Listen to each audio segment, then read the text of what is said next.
2025 is arguably the most crucial season of Pirates baseball that we've had in a very long time. So how much pressure is on the Pirates in 2025?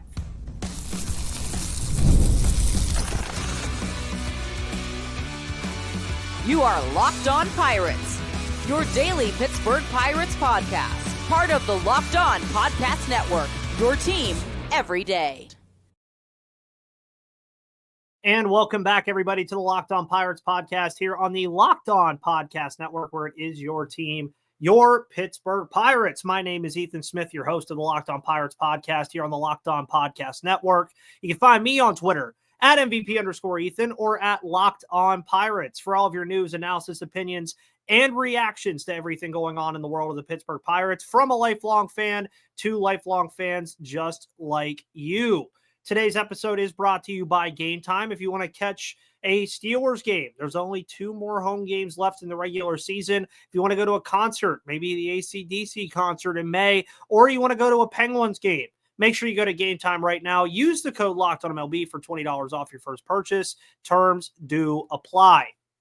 Hope everybody has had a phenomenal Tuesday afternoon, evening, morning. If you're listening to this on Wednesday morning, happy Wednesday. Nice to have you. Always nice to see you here on the Locked On Pirates podcast. And repping the Clippers a little bit. If you're basketball fans, make sure you go show some love to the Locked On Clippers podcast as well. And, of course, the Locked On NBA network. Very fun little group of guys and gals over there.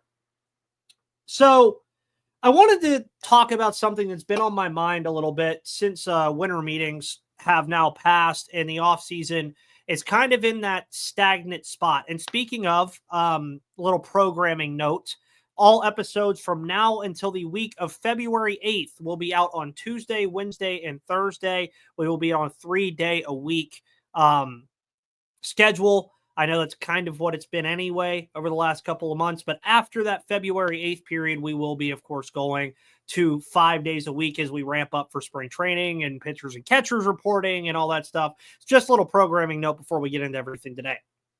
But since winter meetings, I did want to kind of discuss this because I feel like I discussed it a little bit when the season ended about how much pressure is going to be on this team in 2025. It's an interesting question because when you look at this team as currently constructed, it's going to look very similar to what we saw in 2024. And 2024 was supposed to be the season for the Pittsburgh Pirates where we saw them take that next step. That is what we expected to see with Paul Skeens and Jared Jones coming into the fold, Nick Gonzalez becoming a full-timer. You look at O'Neal Cruz getting a full season under his belt, and you kind of just hoped and looked at it and said, okay, this should be the year that things at least progress forward a little bit. Up until August, that kind of felt like that. I mean, in the middle of August, everything looked great, and the wheels fell off, and they ended up with the exact same record they had in 2023, which left a lot of people, including myself, wondering, okay, where are the changes going to be made? We already saw Andy Haynes get fired. We've seen some changes from the bullpen coach and the hitting coach and stuff like that, but the main guys stayed. Derek Shelton and Ben Cherington. Those guys are still here. Oscar Marin is still here. Don Kelly is still here. So how much pressure is on this team going into next year? I am just going to go out and say a lot, truthfully. I mean, I think, again, as I started in the intro saying, this is the biggest season the Pirates have had in ages. I mean, I really do think that's the case because you look at what they're going to be doing entering 2025. We just saw, right before I started recording, the Chicago Cubs trade Cody Bellinger, virtually replacing him with Kyle Tucker. The Cubs are a foe in this division. They've tried to do things to get better. The St. Louis Cardinals are kind of moving on from the old guard and into the new. The Cincinnati Reds, much like the Pittsburgh Pirates, are trying to take that next step. And then you look at Milwaukee and what they're doing. They've already lost Devin Williams. They've lost Willy Adames, but you're never going to count out the Brewers. Where does that put the Pirates? Because the Pirates do, of course, acquire Spencer Horwitz as their big offseason move so far.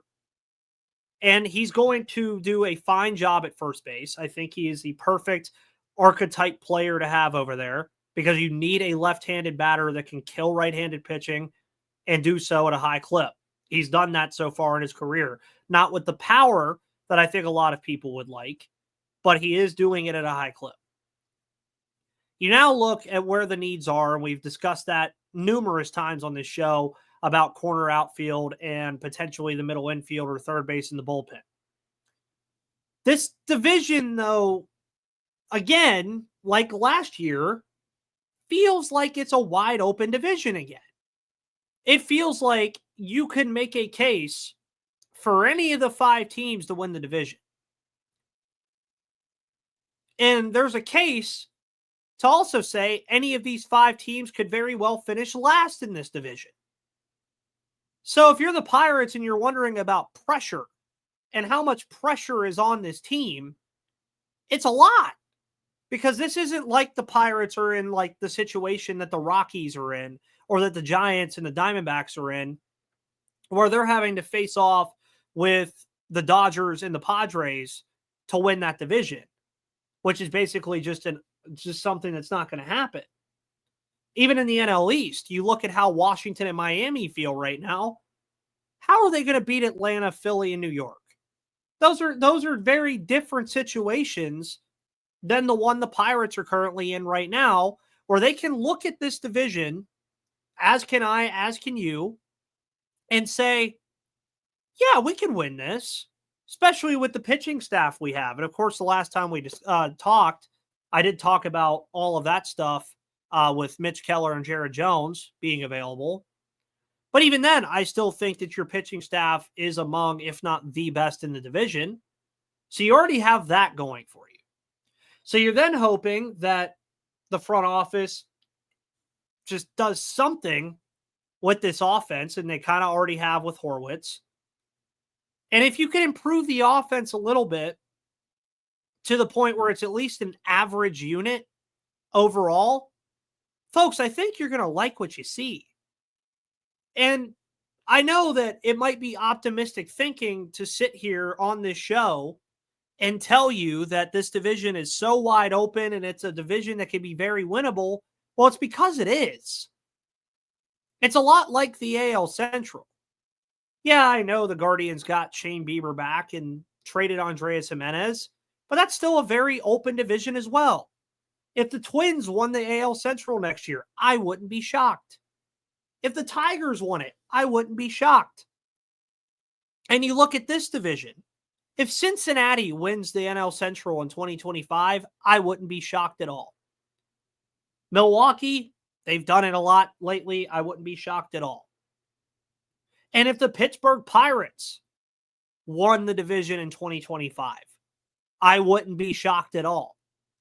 Because it is a division that is open for somebody to take it. The Pirates can be that team. And I'll be quite honest with you with the pressure aspect. For general manager Ben Cherington and head coach and manager Derek Shelton, they might have to make the playoffs to save their jobs in 2025. A lot of people thought those guys might be out the door at the end of this season because of the way the season ended and, of course, not showing any improvement record-wise. So you add all these things together and you say, when you go to the pressure cooker, how high is it? Folks, it's at the highest it can be. Rightfully so. Because this is a result. Every league, every sports industry, every player, every coach, every GM, they're all graded on results. This is a results-driven business that we are discussing here. And the results just have not been there for the Pirates under the Ben Cherington regime and the Derek Shelton regime. They have to be in 2025. The pressure is on both of them very heavily. And it should be. Absolutely should be. Because arguably, again, you're looking at the most winnable division in baseball. I wouldn't say that any of these teams in the division so far have gotten tremendously better with any of the moves that they've made so far. And I'll argue that some of them got worse. But all of that put together, even let's say the Pirates don't win the division, competing matters here. And if it does matter to this team, how can they do it?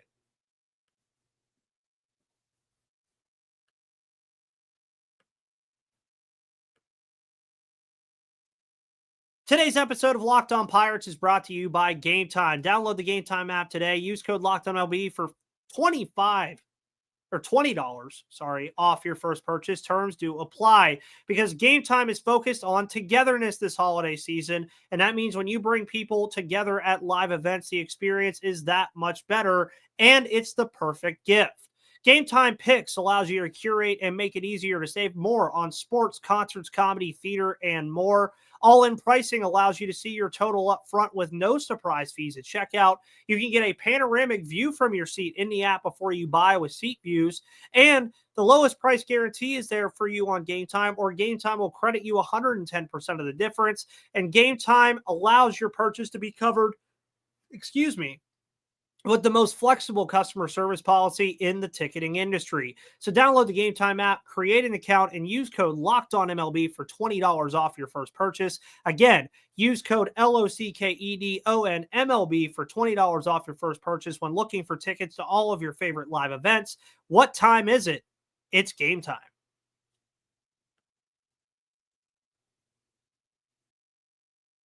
And welcome back, everybody, to the Locked On Pirates podcast here on the Locked On Podcast Network, where it is your team, your Pittsburgh Pirates. After listening to this show, make sure you listen to the Locked On MLB podcast with Paul Francis Sullivan, a.k.a. Sully, bringing you all of your news and analysis of everything going on in the world of baseball this offseason, all the way leading up to pitchers and catchers reporting and, of course, the 2025 season.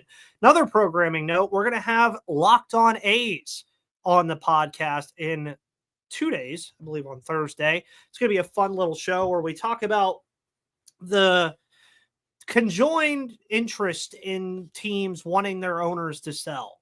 We're going to talk about that with the Locked On A's host in a few days. So that should be a fun little show that you guys, I think, will thoroughly enjoy. But the pressure's on for this Pittsburgh Pirates team going into 2025, as it absolutely should be. We've just seen this team since 2015 just kind of coast to being just a bad baseball team. It's what we've seen, what we've come accustomed to as a fan base, to see this team just not be that great. That's really what we've seen.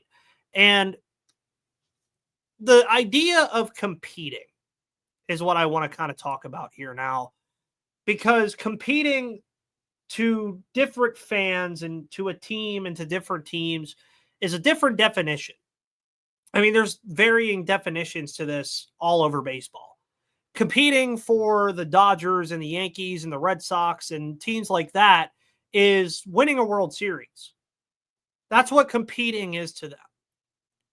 For teams like Pittsburgh, Cincinnati, competing is getting in the postseason, trying to win your division, being a wild card team.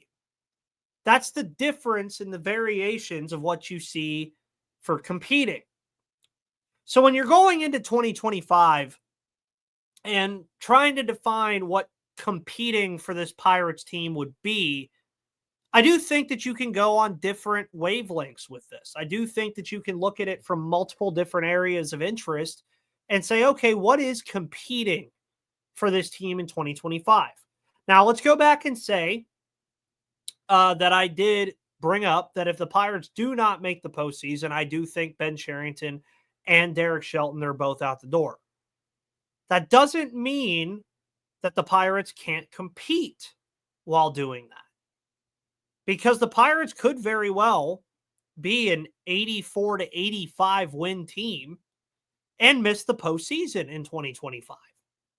You look inside their own division, it's hard to write off Milwaukee. We do it all the time, and they always defy the odds.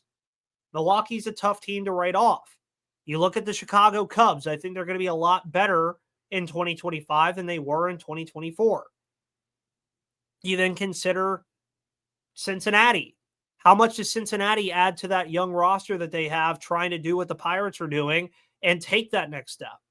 And then St. Louis, can you write off the Cardinals too just because they're moving on from Arenado and Goldschmidt? I don't know. So that's just in your own division. You look at the Dodgers. The Dodgers are going to be a playoff team, whether you like it or not.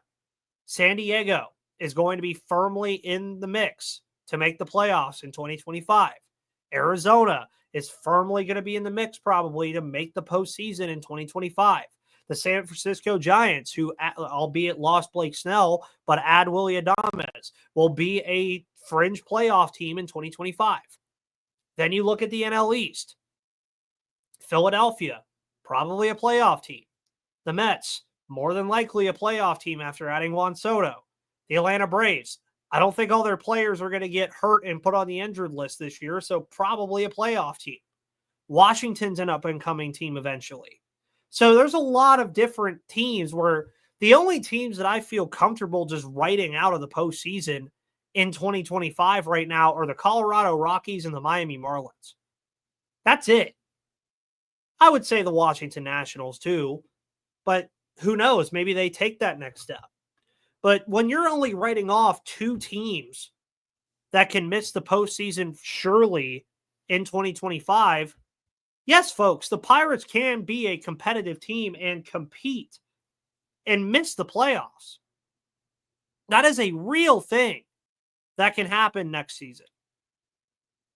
I could see a team win 85 or 86 games and miss the postseason. The Pirates could very well be that team. This pitching staff has shown its upside. It can be one of, if not the best rotations in all of baseball that's not in LA. I mean, that rotation is nuts. Offensively is where all the questions remain again. Is it just all going to end up being on Brian Reynolds and O'Neal Cruz again? Are those going to have to be the conductors of the offense? I mean, they're going to have to be anyway, but are they going to have to do everything for this offense again? Or can IKF be an offensive threat? Can Nick Gonzalez, Joey Bart, Spencer Horwitz, can those guys be offensive threats? How good is Andrew McCutchen going to be as a DH? These are all the questions that you have to ask yourself. Bullpen-wise, can David Bednar and Colin Holderman regain their form that they had from 2023? Can they get back to that form? What does the bullpen look like now that Aroldis Chapman is in Boston? Which one of those young guys in the bullpen is going to take over and take that next step? The Pirates still have plenty of questions to answer. Eventually, though, I expect them to be answered on the field. Eventually, I expect the potential of these players to either cap out or rise. I expect positive regression with how this team is currently constructed. This is before they go out and potentially go get a corner outfielder, or before they go out and potentially trade one of their starters like a Mitch Keller or a Jared Jones for a top, young, controllable bat. This is before all of that. At the end of the day, specifically for 2025, competing matters because you need to teach these young guys what it's like. You need to show them what it's like to go into September with a real shot at the postseason or even getting there. Let them taste it. Let them know what it feels like. That way, when you continue to build this team and they continue to get better and continue to play with each other, the thought of getting to the postseason or the thought of competing isn't this albatross that nobody on the team can figure out. Yeah, you have Andrew McCutchen there to tell these guys what it's like. But even at the end of the day, that was almost a decade ago. 2025 will mark a decade since the Pirates made the postseason last. They have to at least taste it. At least get the appetizer, right? Give us the appetizer of going into September of 2025 and allowing me to be on this show and tell you they have a real shot at the postseason. And if October comes around and they're in the postseason, I don't care if they get swept out of the wild card round. At least these young guys would get the opportunity to feel what postseason baseball is like, to feel what competitive baseball is like. That's what they need. That is of the utmost importance. That next step has to happen. And if it doesn't, jobs are going to get lost. Shelton, gone. Charrington, all likelihood, gone. Oscar Marine, because he's on Shelton's staff, gone. Donnie Kelly, probably gone. You're talking about cleaning house with the coaching staff, because I'm here to tell you, folks, you ain't getting rid of Brian Reynolds. You ain't getting rid of Paul Skeens. You're not getting rid of O'Neal Cruz. So what has to go if things don't work out? Now, I'm not saying that it is all on the coaching staff. The players are accountable in this too. But with where the Pirates currently are and the trajectory that they're on, the coaches in the front office would be the first to go if things don't pan out in 2025. That's just how it's going to be. And if they don't, I mean, just a genuine reaction. If the Pirates don't take that next step, the loss of hope is going to be there. People are just going to wonder, okay, when does this end? When does the team figure it out? That's when those kind of questions are going to start to arise. Is just how long is it going to be? And I want to talk about the domino effects of whichever way this goes for the Pirates in 2025 next on Locked On Pirates.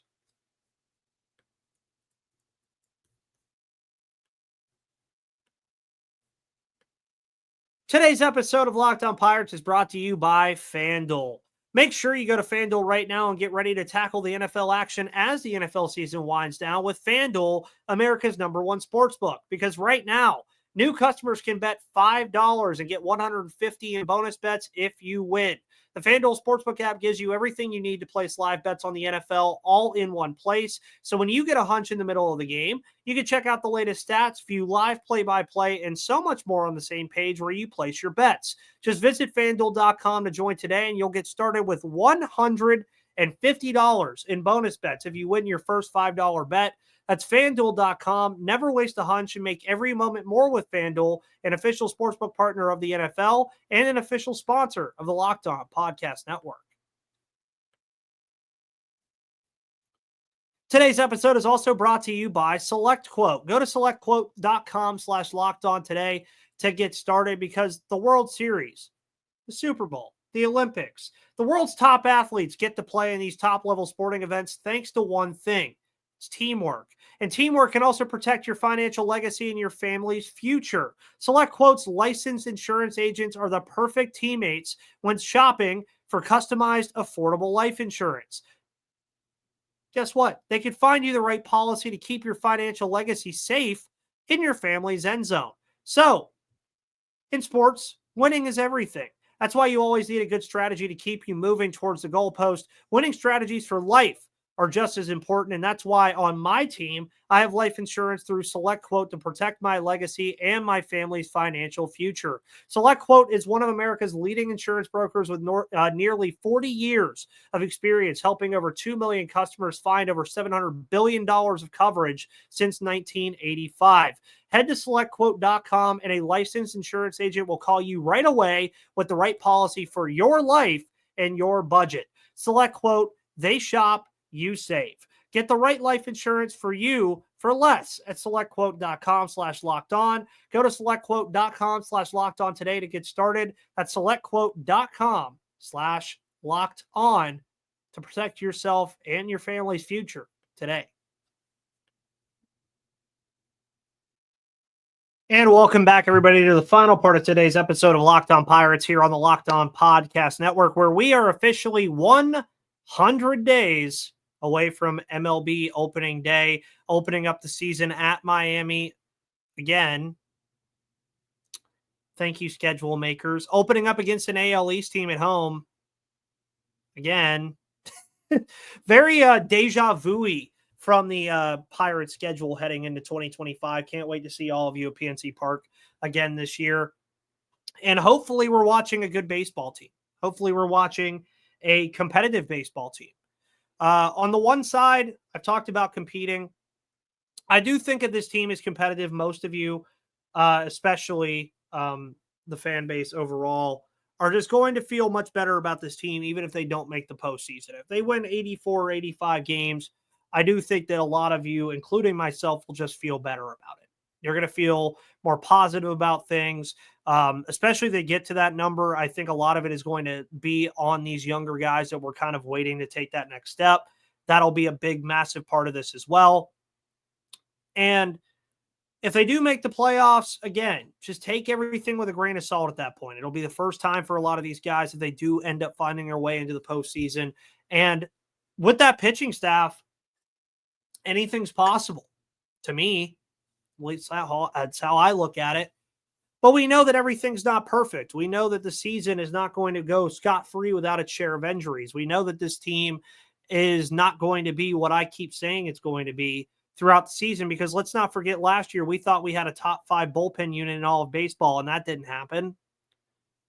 Maybe the Pirates have that very good season. Jobs are saved. Ben Cherington looks like a genius. Derek Shelton ends up stamping himself as the manager of this team. But the domino effects of that are interesting because, okay, let's say they do. Then those guys stay. And things look great and dandy and sunshine and rainbows. Well, it's the Pirates. We're not used to that. Let's say they don't.